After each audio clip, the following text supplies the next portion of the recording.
Take a deep breath in. And as you breathe in, become aware of any feelings of stress, tension, anxiety in your body. If you're ready to go on a hypnotic adventure, and it's safe to do so, close your eyes, and in closing your eyes, just get a sense that the biggest fear is always the fear of the unknown. And sometimes when we face our fears, we're able to unlock powerful new resources in ourselves that can enable us to transform our lives in strange and interesting and perhaps even positive ways. Continue to breathe in and breathe out, as it's now time to relax.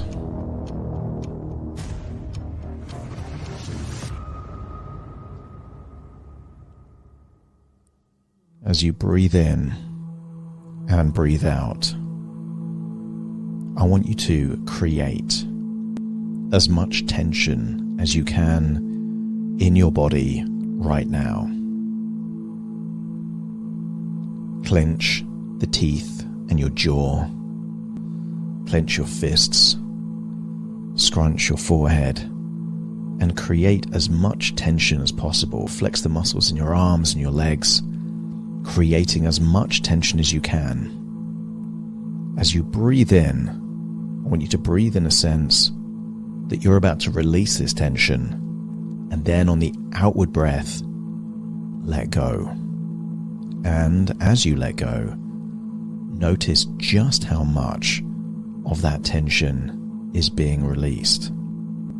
Continue to breathe in and breathe out, and notice that with each and every breath, you're able to go deeper and deeper, relaxed. And I wonder how powerful it could be to go on a hypnotic journey where you face your fears. In many ways, fear is like the shadows, and action is like a candle or a torch. And simply by taking action towards your fears, don't be surprised if those fears just entirely disappear.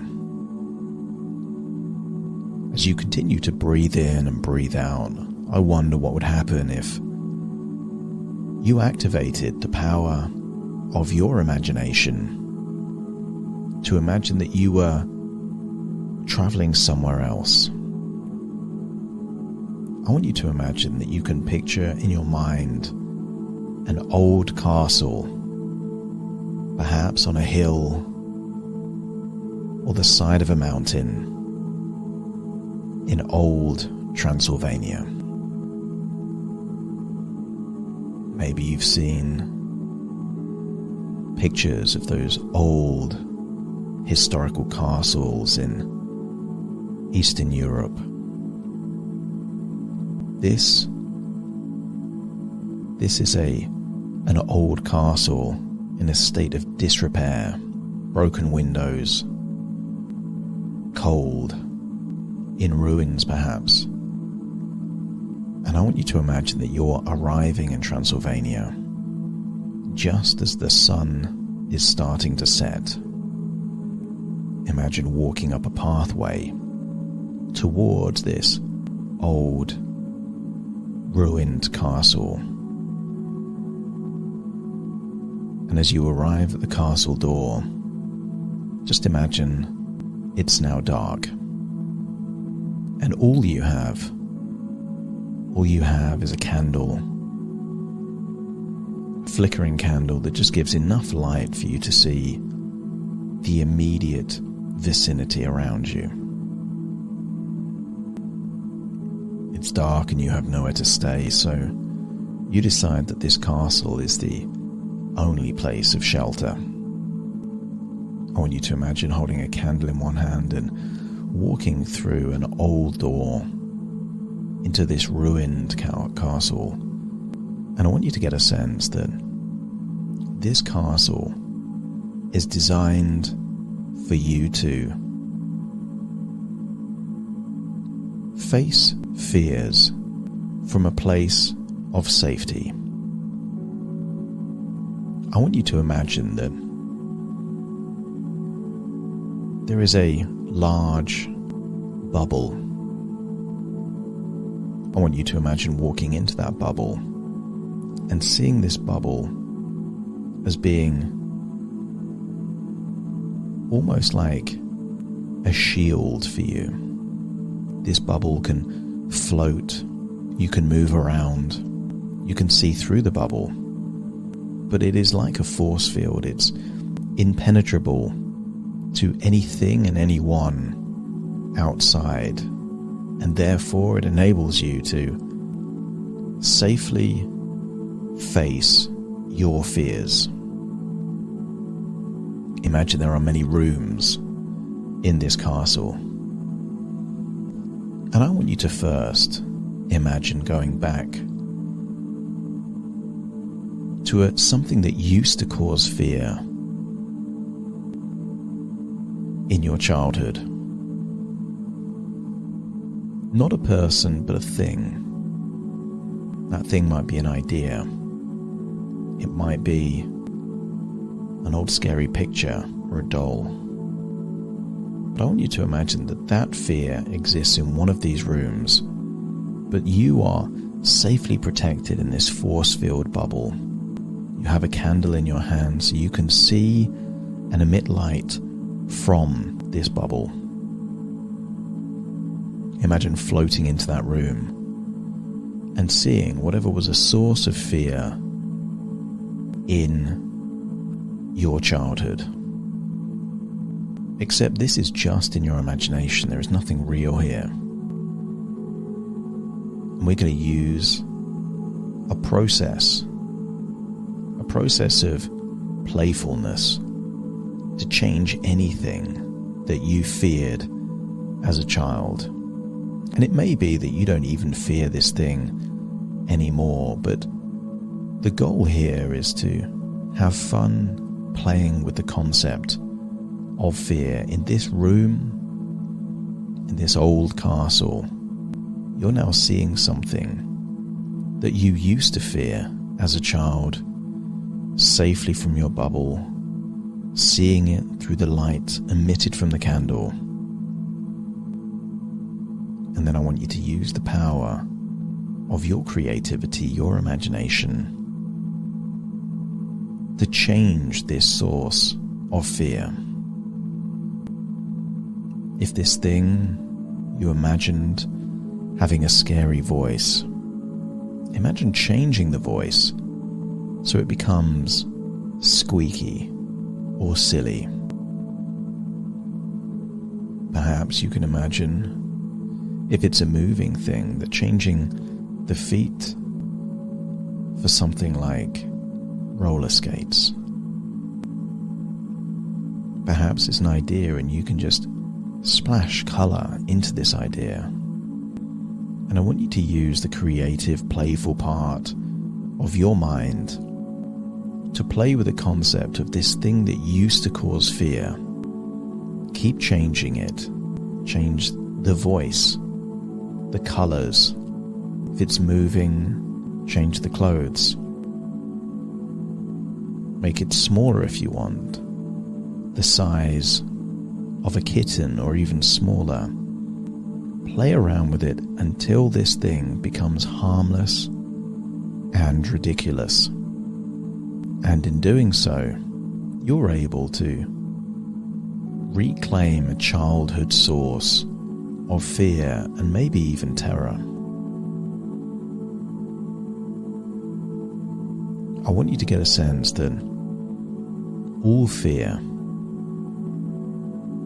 fear is designed to protect. And many people try and protect themselves from fear by avoiding the source of fear.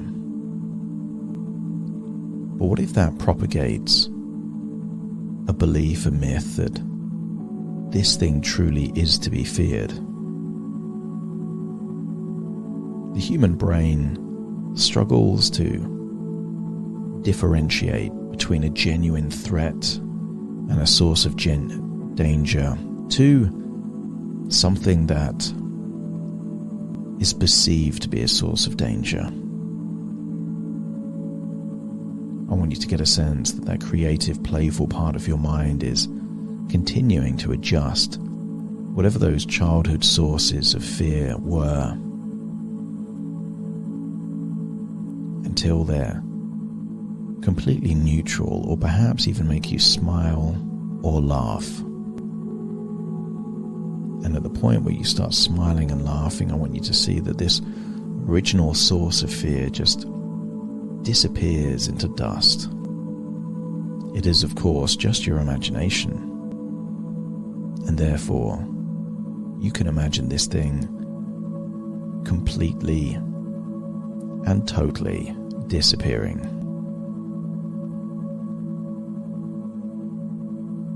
I want you to imagine floating in your bubble to a different room in this castle. And in this room will be a monster. I want you to imagine the most terrifying representation of what a monster will be, knowing that you're safely protected in your bubble.